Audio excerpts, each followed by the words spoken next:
gran abrazo, un gran saludo fraterno y cariñoso a todos, a todas los que nos acompañan en esta transmisión tan especial. Evidentemente a los señores cardenales, al señor nuncio, una gentileza infinita la que les convoca justamente y nos han compartido ya algunas de sus reflexiones. Pues miren, yo quiero, para aprovechar el tiempo, quiero plantear que el servicio de la Iglesia en el mundo, desde la perspectiva que el Papa León XIV nos plantea ahora en encíclica Magnificat Humanitas, no puede desatender esta lectura política que nos ofrece este documento pontificio. Y es que la participación de la Iglesia en el mundo, de hecho en varios numerales la insiste, pues no es una participación de dominio ni de superioridad, ni siquiera, ni siquiera de potestad absoluta sobre los márgenes de la verdad, sino justamente acompañando a la verdad desde una realidad un poquito más, digamos, horizontal. Nos decía la doctora Virginia que estamos frente a un nuevo paradigma en donde estas herramientas tecnológicas pueden constituir una agencia diferente o pueden prescindir de la agencia que los grupos humanos, que el ser humano tenga para poder definir justamente esta realidad y esta verdad. Y justo desde allí quisiera plantear esta reflexión, porque obviamente como periodista me importa especialmente las inquietudes que tiene el mundo contemporáneo respecto al tema de la verdad. Y la verdad y la realidad pues están justo en el centro de estos grandes conflictos y juegos de poder. Y por eso la encíclica creo que aborda esta lectura sobre los juegos de poder, sobre las dimensiones actuales del poder, y nos ofrece una mirada muy esperanzadora de cómo la humanidad, de cómo el ser humano en este aspecto relacional consigo mismo, con el otro, además en lo trascendente y en lo terreno, pues es justamente el centro de la participación de la historia y el centro de la participación de la construcción o la reconstrucción de los espacios que terriblemente pudiéramos perder bajo los nuevos paradigmas tecnológicos. Pues obviamente hay que contextualizar, la encíclica se coloca un poco más de un siglo de distancia de su predecesora, también revolucionaria, de Rerum Novarum de León XIII, y así como León XIII se advierte un llamado frente a un cambio de época trepidante que evidentemente ahora al curso de la historia sabemos que el siglo XX fue verdaderamente convulso, con grandes avances y riquezas y maravillas en el sentido más amplio de la palabra, y que también, por desgracia, pues trajo guerras, conflictos, posicionamientos ideológicos y, por supuesto, la deshumanización en diferentes sectores ideológicos y sociales. Y obviamente, a pesar de todo eso, el ser humano allí está en ese horizonte, está allí parado, no solamente como un objeto de las transformaciones políticas y sociales y tecnológicas, sino como no solo sujeto de la historia, sino como un percutor y un destinatario mismo de una prometida y esperanzada armonía que evidentemente los creyentes compartimos. Por eso el Papa León XIV se posiciona justamente frente a este nuevo mundo y donde lo que promete la inteligencia artificial son portentos y maravillas, pero también, como ya lo decíamos, pues también advierten ciertos riesgos porque se puede edificar un nuevo poder omnímodo, totalizante y descarnado. Lo decía bien la doctora, unas fuerzas que no responden a la agencia del grupo humano, a la posibilidad de que el ser humano intervenga. De hecho, la propia encíclica y Christophe Olah, uno de los directivos de Anthropic que estuvo en la presentación de la encíclica, pues lo reconocen. Nosotros no es que hagamos la inteligencia artificial, sino que ponemos las condiciones estructurales para que de repente estas herramientas pues vayan desarrollándose, vayan creciendo, ¿no? Entre comillas. Y por eso pues, la Iglesia,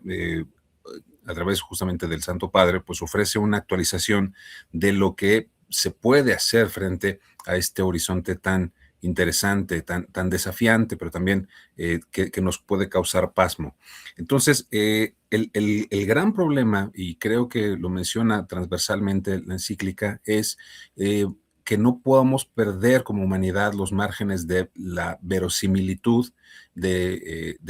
compartir la realidad y de buscar la verdad. La verdad, verdad con mayúscula, obviamente, para los creyentes, pues tiene un sentido muy específico, pero también para el mundo actual, pues con toda esta posibilidad de que las tecnologías simulen o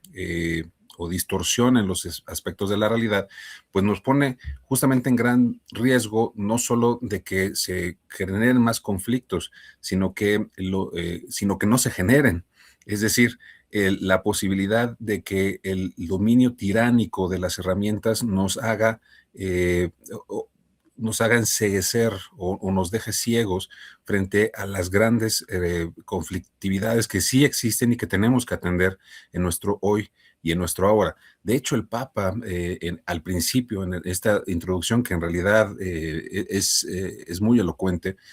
insiste mucho en que no debemos tenerle miedo a las tensiones y a las diferencias que pueden existir en nuestra realidad. De hecho, estas diferencias, estas tensiones pueden ser grandes herramientas para poder desarrollar los acuerdos, el diálogo y, por supuesto, la búsqueda compartida de la verdad.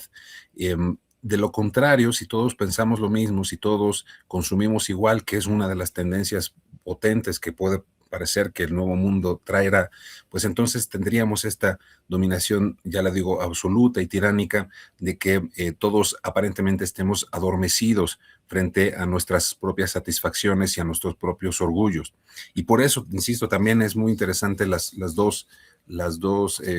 metáforas utilizadas por el Papa respecto a la Torre de Babel y la reconstrucción del templo, porque justamente la capacidad del ser humano para colaborar y para construir, pues está dada, es uno de los,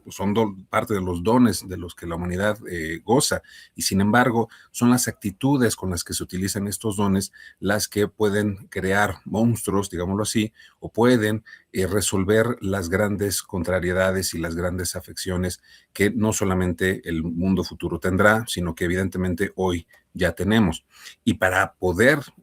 nutrir de claridad estas actitudes, pues se encuentra justamente esta búsqueda de verdad. Una búsqueda de verdad que no es la autosatisfacción que pueda generar el consumo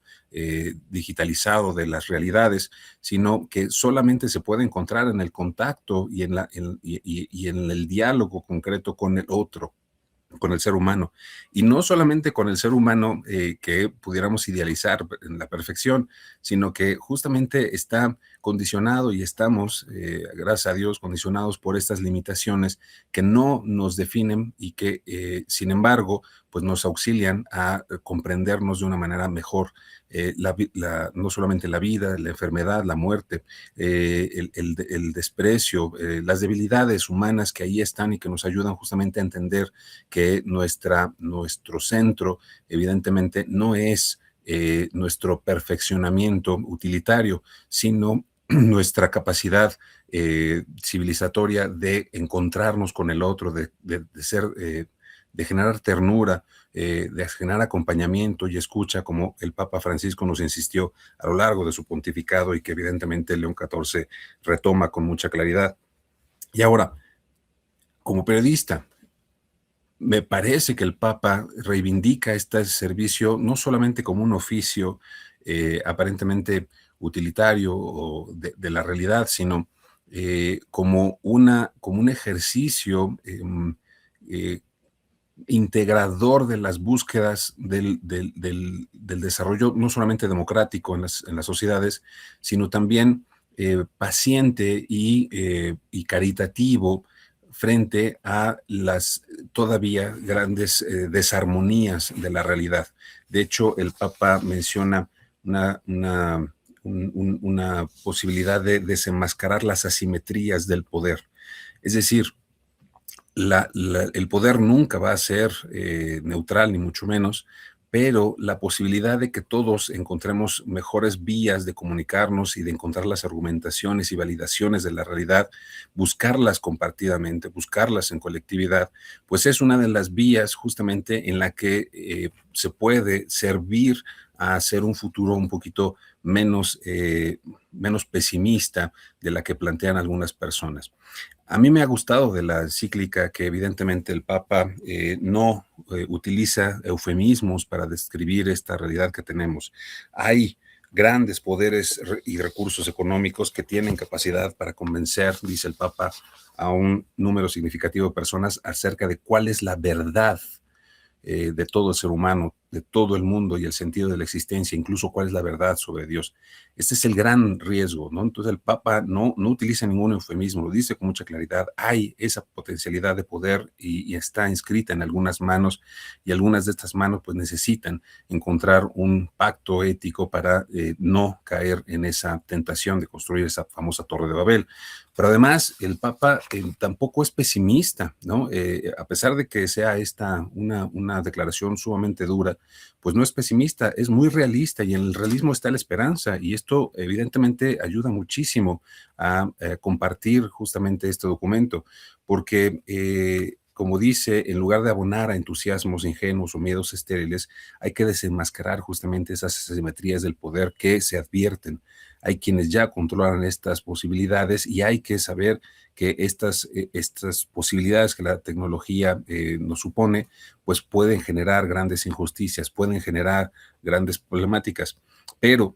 tenemos esa capacidad y ahí es donde creo que pide el gran servicio el Papa a la Iglesia, tiene esta gran capacidad de nutrir el contacto humano con el misterio, ¿no? En el centro está el ser humano, y no solamente como sujeto de la historia, como ya lo decía al principio, sino como un percutor y destinatario de esa esperanza, de esa prometida esperanza. Y allí ese ser humano en ese horizonte tecnológico que parece que ya se viene y nos puede inundar a todo el mundo, pues ese ser humano tiene de esas capacidades de amar, de compartir, de cuidar,